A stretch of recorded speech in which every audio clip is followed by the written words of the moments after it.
Welcome back to the M3 Review.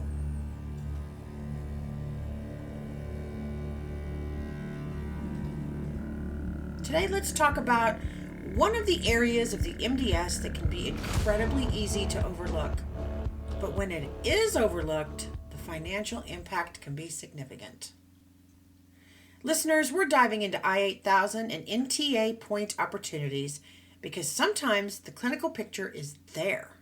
The diagnosis is there, the treatment is there, but if that diagnosis never makes it onto the MDS, those NTA points simply don't exist for reimbursement purposes. Here's what I want you to think about throughout this episode. What is sitting in the medical record that we're failing to translate into the MDS?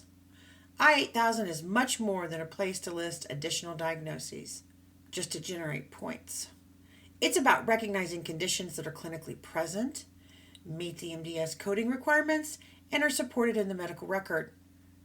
But they may never make it onto an assessment.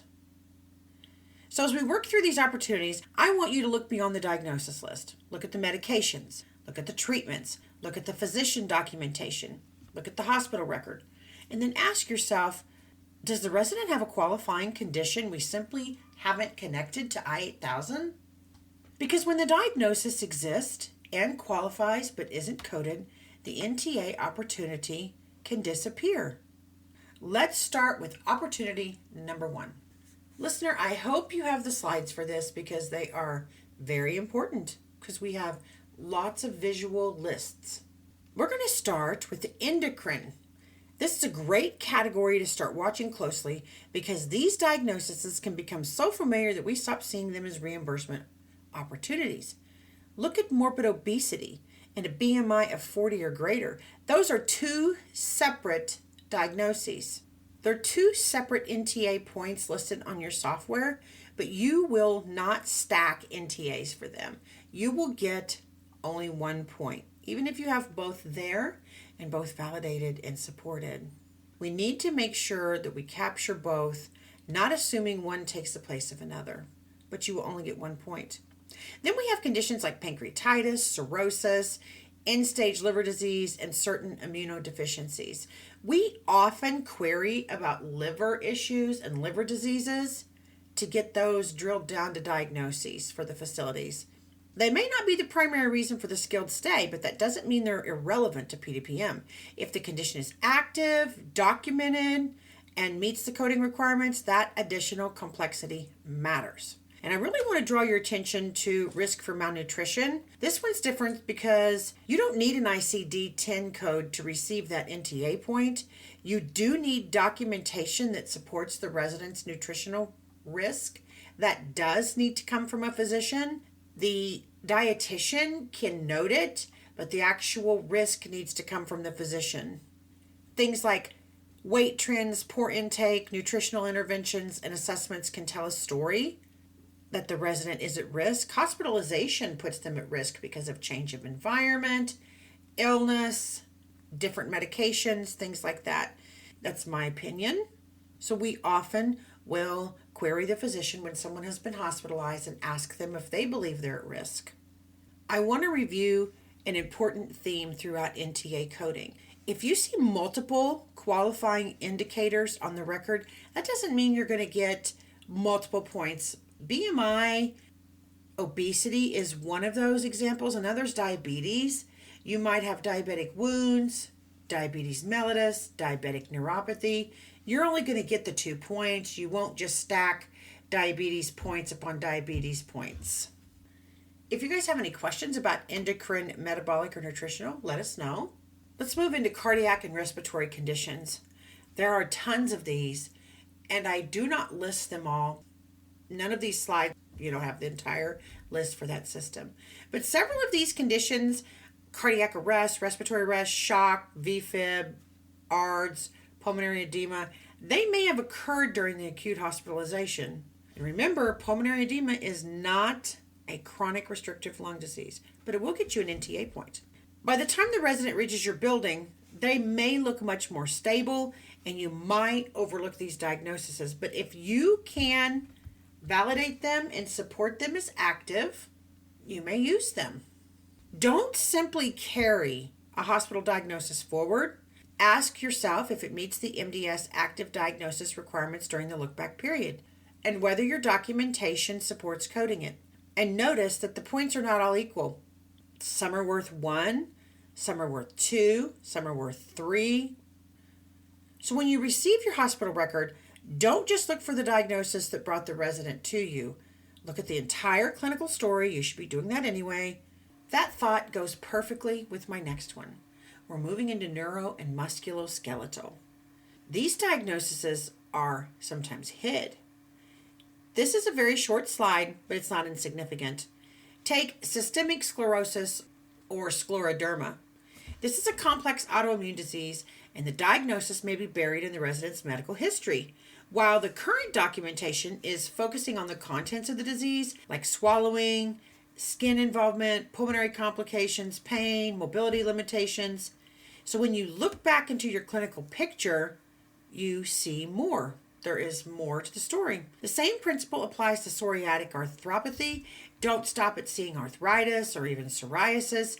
Those terms are not interchangeable. We need the actual diagnosis, appropriately documented and supported. But when psoriatic arthropathy is present and recognized, it carries an NTA point.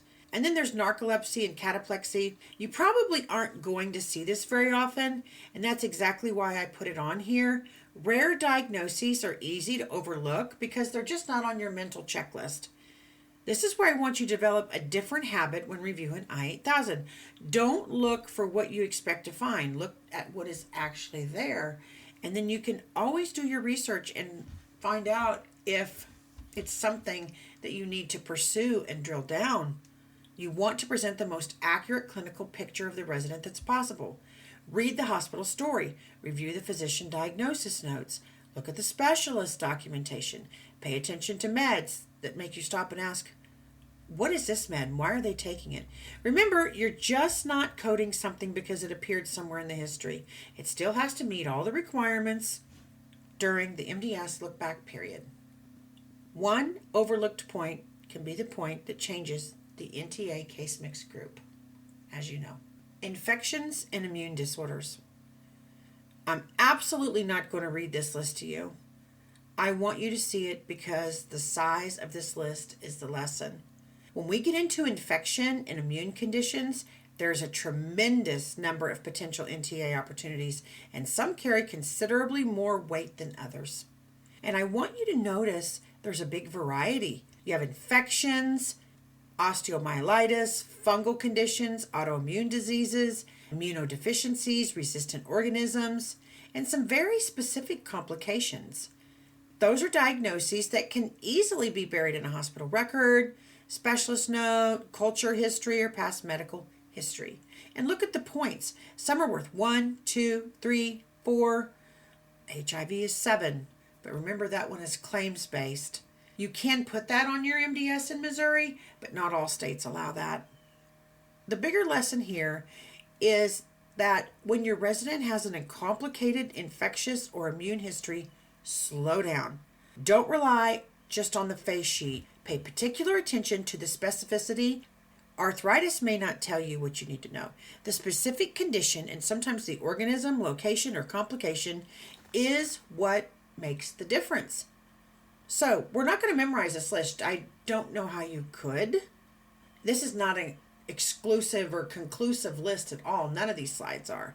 We're learning to recognize that we need to go looking.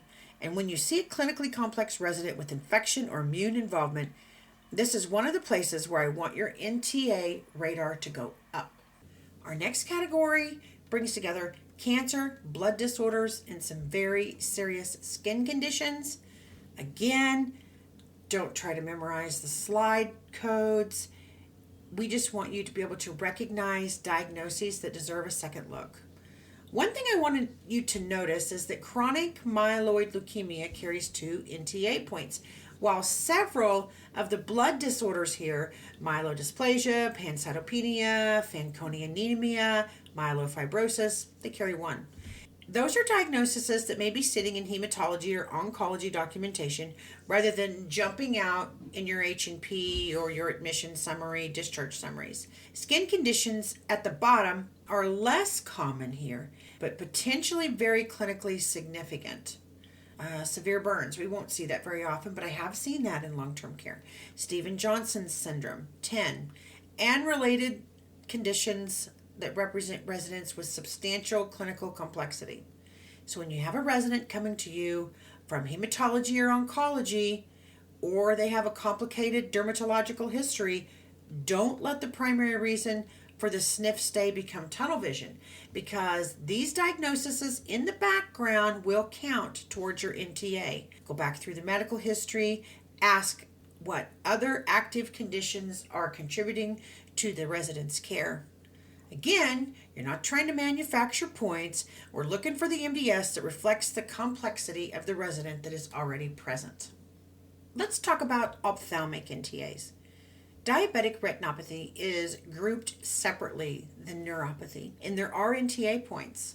Notice on the slide that the diagnosis codes end in a dash dash. That's because there are many different kinds, and they carry 1 to 3 points each. Just train yourself that when you see diabetes in a resident, look for neuropathy, kidney disease, retinopathy, look for other complications. CMS does allow certain diabetic NTA comorbidities to have their own codes and points. And then we go into T codes, complications. There are so many of these. Adverse effects are everywhere in the medical world. So on the slide, I listed 4 numeric ICD-10 codes with several dashes because it is a lot. Infections following a surgical procedure, T81, 2 points, but there's so many kinds. If you have breakdown, displacement, leakage, mechanical complication of vascular grafts, you have T82 with several different combinations afterwards, 1 NTA point. Any complication pertaining or due to a graft, prosthesis, device that is broken, dislocated, displaced, loosened, periprosthetic osteolysis, mechanical complications, breakdown, wear of articular bearings, infection, inflammatory reaction, embolism, hemorrhage, fibrosis, stenosis, pain, or thrombosis, that's all an NTA. Complications pertaining to or due to a urinary, intrauterine, penile, testicular, urinary sphincter graft, urethral mesh, prosthesis, device, catheter stent, implant, displace, leaked, mechanical complications, breakdown, infection, inflammatory reaction, embolism, hemorrhage, fibrosis, stenosis, thrombosis, erosion, or exposure is all complications worth an NTA point. NTA complications and adverse effects are very extensive. So when you have those problems, and those are frequently the reason residents are admitted to a SNF, investigate what exactly the complication is, because otherwise you are leaving NTA points behind. What I really want you to take away from this entire M3 review session is I8000 deserves more than a quick glance at the end of the assessment. These opportunities aren't necessarily going to jump off the page at you. Sometimes they're buried in a specialist note or hospital diagnosis, a complication, or documentation that requires us to stop and connect the clinical dots. But remember, an opportunity is only an opportunity when it's real. The diagnosis has to meet the coding requirements. It has to be clinically supported, withstand validation. We're not chasing points. We're just making sure that the MDS accurately represents the complexity of the resident that we are caring for. And that's where revenue integrity comes in. Find it, code it, support it, protect it. Because reimbursement should reflect the care and complexity that is truly there. This is Melinda with the M3 Review Podcast. Thanks again for listening, and I'll catch you next